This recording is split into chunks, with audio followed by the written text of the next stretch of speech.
थाने में पड़ी पुलिस की रेड, कोतवाली छोड़ भागे कोतवाल, एसएचओ ने दीवार फांद कर बचाई जान, पुलिस कर्मियों को लॉकअप में किया बंद, हथकड़ी में बंधवाए गए दरोगा और कांस्टेबल।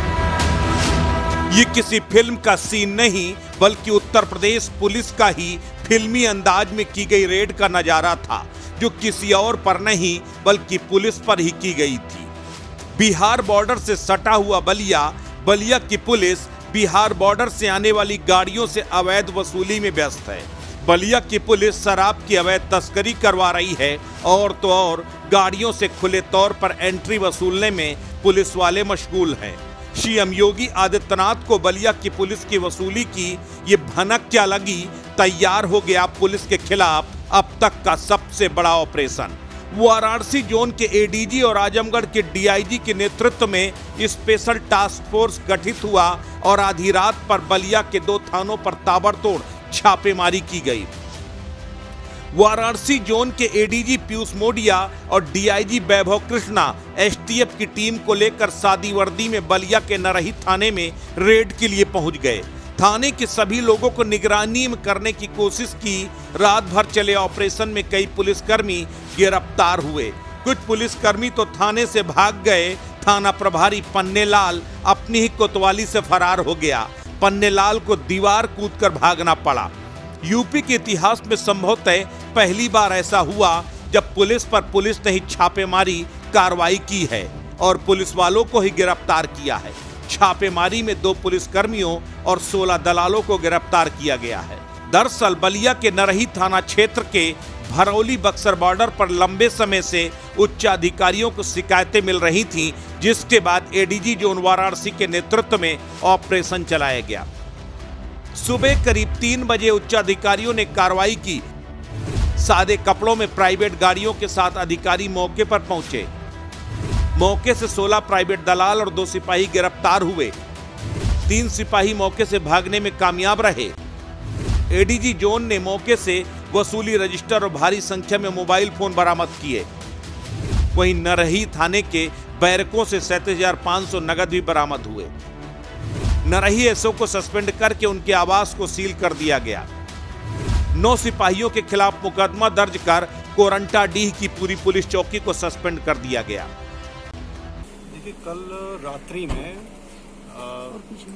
एडीजी जोन बनारस महोदय एवं मेरे द्वारा सादे वस्त्रों में नरही क्षेत्र में बिहार और उत्तर प्रदेश का जहाँ पे बॉर्डर पड़ता है, भरौला तिराहा एक जगह पड़ती है, भरौली तिराहा, वहाँ पे जो वाहन आते हैं, जो ट्रक आते हैं, ये कुछ समय से हम लोगों के पास सूचना मिल रही थी कि वहाँ पे ट्रकों से वसूली की जाती है, पुलिसकर्मी उसमें संलिप्त हैं।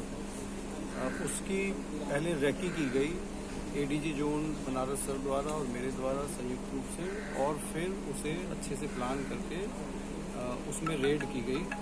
उसमें काफ़ी लोगों की गिरफ्तारी हुई है जो दलाली करते थे। पुलिस के साथ मिलके 2 पुलिसकर्मी अरेस्ट हुए हैं, 2 कांस्टेबल्स अरेस्ट हुए हैं। 3 पुलिसकर्मी उसमें मौके से वो भाग गए। और उसी के आगे भरौली तिराहे के आगे जो कोरंटाडीह चौकी पड़ती है, वहाँ पे भी हम लोगों ने चेक किया तो वहाँ पे भी अवैध वसूली की जा रही थी। वहाँ से भी मौके से एक सिपाही की अरेस्टिंग हुई है और एक प्राइवेट कर्मी, एक व्यक्ति थाने पे जो काम करता था, वो मौके से भाग गया। कुल मिला के 16 दलालों की गिरफ्तारी हुई है और 2 पुलिसकर्मियों की गिरफ्तारी हुई है। इसमें पूरे चौकी कोरंटाडीह को सस्पेंड किया गया है और थाना प्रभारी नरही को सस्पेंड किया गया है।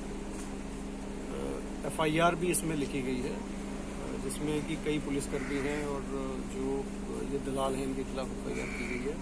करीब 37,500 रुपये बरामद हुए हैं, 14 मोटरसाइकिल बरामद हुई है। और इस तरीके के तथ्य प्रकाश में आए कि ये लोग प्रति वाहन 500 रुपये वसूलते थे और एक रात्रि में करीब 1,000 वाहन जो है वो गुजरते थे। तो इसमें सख्त कार्रवाई शासन के निर्देश के क्रम में, माननीय मुख्यमंत्री जी के निर्देश के क्रम में और पुलिस महानिदेशक महोदय के निर्देश के क्रम में की गई है और आगे भी पूरी सख्ती से इस तरह की कोई शिकायत आएगी तो उससे निपटा जाएगा और एक स्वच्छ साफ एक पुलिस प्रशासन जो है जनता को मुहैया कराया जाएगा। बॉर्डर इलाकों में खनन के नाम पर या तस्करी के लिए वसूली की शिकायतें आम बात है, लेकिन पहली बार ऐसी शिकायतों पर इस तरह का एक्शन हुआ है। अधिकारियों के मुताबिक इस रूट पर प्रति गाड़ी 500 रुपए की वसूली की जाती थी। इसके बाद अधिकारियों ने योजनाबद्ध तरीके से अपने ही महकमे के भ्रष्ट तंत्र को बेनकाब कर दिया। कुल मिलाकर इस कार्रवाई के बाद जिले के दलालों और पुलिस कर्मियों में हड़कंप मचा हुआ है। अब तक 18 पुलिसकर्मी सस्पेंड किए गए हैं। एसपी और एडिशनल एसपी का तबादला कर उन्हें वेटिंग लिस्ट में भेज दिया गया है। सीएम योगी आदित्यनाथ ने इस पूरे मामले में सख्त एक्शन लेते हुए जहां एसपी और एडिशनल एसपी को तबादला किया है, वहीं सीओ, एसओ और बाकी पुलिसकर्मियों के खिलाफ विशेष जांच के आदेश दिए हैं। अस्तित्व न्यूज के लिए ब्यूरो रिपोर्ट।